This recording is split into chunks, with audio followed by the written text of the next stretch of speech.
तर राज्यामध्ये गेल्या काही दिवसांपासून इंधन टंचाईचं चित्र निर्माण झालं आहे। राज्यामध्ये इंधनाचा पुरेसा साठा असल्याचं प्रशासनाकडून सातत्यानं सांगण्यात येत आहे, मात्र रांगा कमी होण्याचं नाव नाहीये।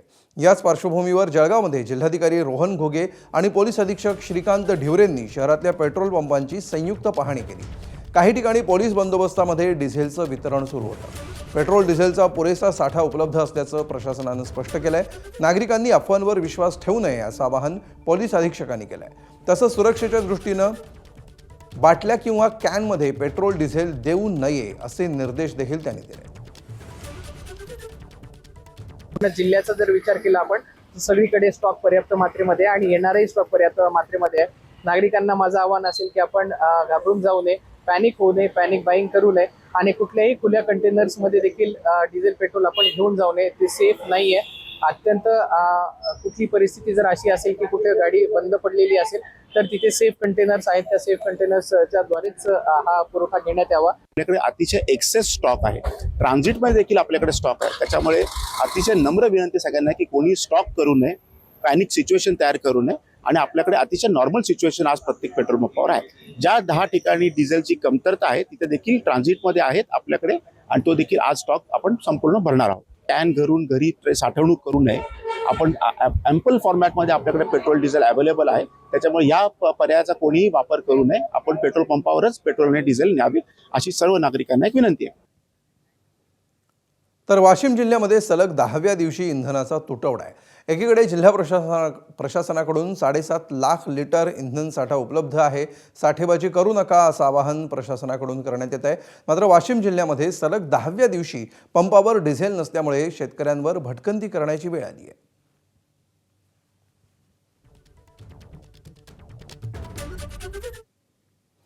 तर नंदुरबारच्या शहादा शहरामध्ये डिझेल भरण्यासाठी आलेल्या शेतकऱ्याला पेट्रोल पंप कर्मचाऱ्यांनी मारहाण केल्याची घटना घडली। शेतकऱ्याला ऑनलाईन पेमेंट करायचं होतं, मात्र ते होत नसल्याच्या रागातून मारहाण झाल्याचं कळत आहे। शेतकऱ्याला केलेल्या मारहाणीचा व्हिडिओ सोशल मीडियावर व्हायरल झालाय।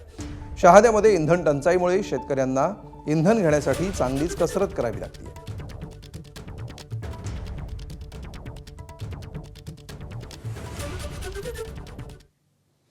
तर परभणी जिल्ह्यामध्ये सलग 9व्या दिवशी डिझेल टंचाईचं चित्र पाहायला मिळत आहे।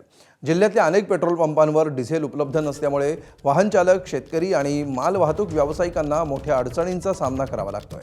अनेक पंपांवर नो स्टॉकचे फलक झळकत आहेत। डिझेलसाठी नागरिकांची भटकंती सुरू आहे। जिथे डिझेल उपलब्ध आहे तिथे वाहन आणि कॅन घेऊन नागरिक रांगेत उभे आहेत। सरकारनं तत्काळ डिझेल पुरवठा सुरळीत करून देण्याची मागणी शेतकऱ्यांसह सर्वसामान्य नागरिक करत आहेत।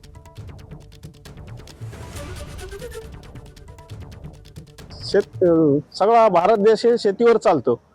शेतीवर चालत असून शेतकऱ्याची अशी परेशानी आज की आज डिझेलसाठी रांगा लागल्यात, कॅनी घेऊन यावं लागल्यात, वाहनं रांगा लागल्यात। या गोष्टीकडे शासनाने थोडं लक्ष करायला पाहिजे, कारण की डिझेल ही जीवनावश्यक वस्तू झालेली आहे प्रत्येकाचीच। कारखानदाराला पुरवत आहे पण शेतकऱ्याला का पुरवत नाही, हे माझा प्रश्न आहे। डिझेल काय भेटत नाही। डिझेल इकून तिकून द्यायला लागले तर 2000 रुपयाचं डिझेल देतात।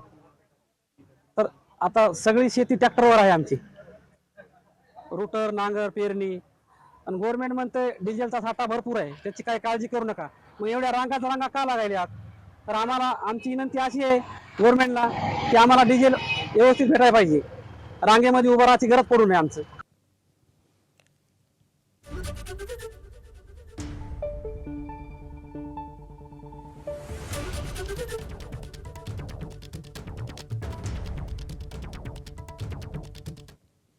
दरम्यान यावर गिरीश महाजन आणि दत्ता भरणेंनी काय आवाहन केले बघूया। आता सध्या मुबलक डिझेल पेट्रोल सगळ्यांकडे या ठिकाणी आहे, पण फक्त हे ते कॅन घेऊन सगळे 500-500 हजार लोक बसलेले आहेत आणि नंतर मग ते रस्त्यावर घेऊन ब्लॅकमेल करतायत, विकतायत। सगळे नाही, काही लोक गरजू पण आहेत की ज्यांना आवश्यकता आहे त्या कॅनमध्ये, पण त्यातले बहुतांशी लोक, 80% लोक आता ब्लॅकमेल करण्यासाठी उतरलेले आहेत। मला वाटतं जर या कॅन वगैरे बंद केल्या तर हा सगळा विषय सुरळीत होणार आहे। जिल्हाधिकारी, कलेक्टर यांनी हा निर्णय घेतलेला आहे। जळगावमध्ये सगळ्या ठिकाणी वाहनाची लाईन अतिशय सुरळीत चालली आहे। आमच्याकडे पण आपण बघा की या ठिकाणी सगळ्या वाहनांना मुबलक डिझेल पेट्रोल हे मिळत आहे।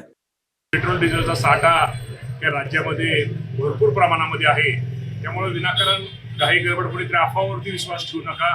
राज्याचे मुख्यमंत्री देवेंद्र फडणवीस साहेबांनी पण आपल्या सगळ्यांना विनंती केलेली आहे, ही शेतकऱ्यांना विनंती करतो, अजिबात काही गडबड करू नका। पेट्रोल डिझेल आपल्या राज्यामध्ये त्याचा जो साठा आहे तो व्यवस्थित आहे. त्यामुळे कुणी गडबड न करता पेट्रोल डिझेल ज्यावेळेस आपल्याला लागेल त्याच वेळेस घ्या. एबीपी माझा, उघडा डोळे बघा नीट.